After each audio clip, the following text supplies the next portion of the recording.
कुणाची माय व्यायली त्यांनी असं म्हणत राज ठाकरेंचं खणखणीत भाषण। नक्की राज ठाकरे काय म्हटले? महाराष्ट्र आणि मराठी भाषेसाठी राज ठाकरे आणि उद्धव ठाकरे तब्बल 20 वर्षांनंतर एकत्र आले आहेत। राज्यात हिंदी भाषा सक्तीचा निर्णय सरकारने मागे घेतल्यानंतर राज ठाकरे आणि उद्धव ठाकरे यांनी एकत्र येत मराठी भाषा विजय दिवस साजरा केला आहे।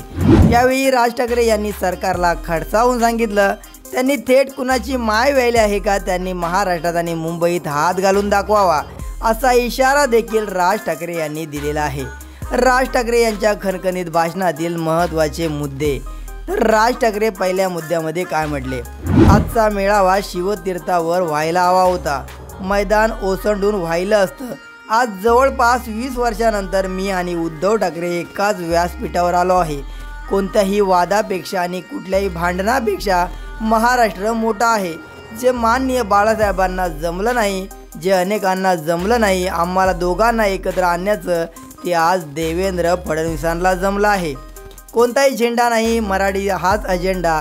माझ्या मराठीकडे आणि महाराष्ट्राकडे वाकड्या नजरेने पाहायचे नाही, असा इशारासुद्धा राज ठाकरे यांनी दिलेला आहे।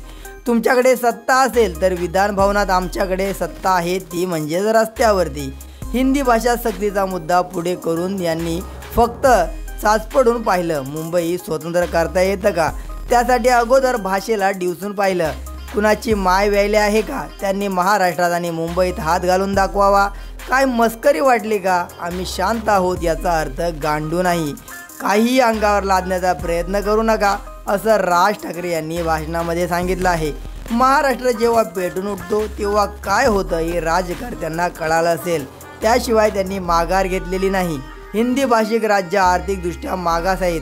ज्या राज्यांना आर्थिक विकास करता आला नाही आणि आम्ही त्यांची हिंदी भाषा शिकायची का? हिंदी न बोलणारी राज्य आहेत ती आर्थिकदृष्ट्या प्रगत आहेत।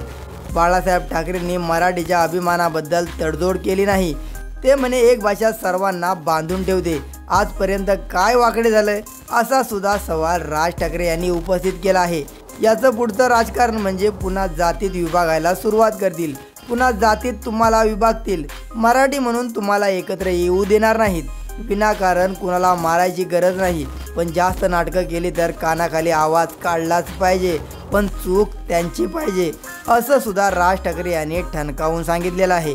तर राज ठाकरे यांच्या या विधानावरती आणि त्यांच्या भाषणावरती तुमची प्रतिक्रिया नक्की कमेंट करा। जर तुम्ही चॅनलवर नवीन असाल तर नक्की सबस्क्राईब करा।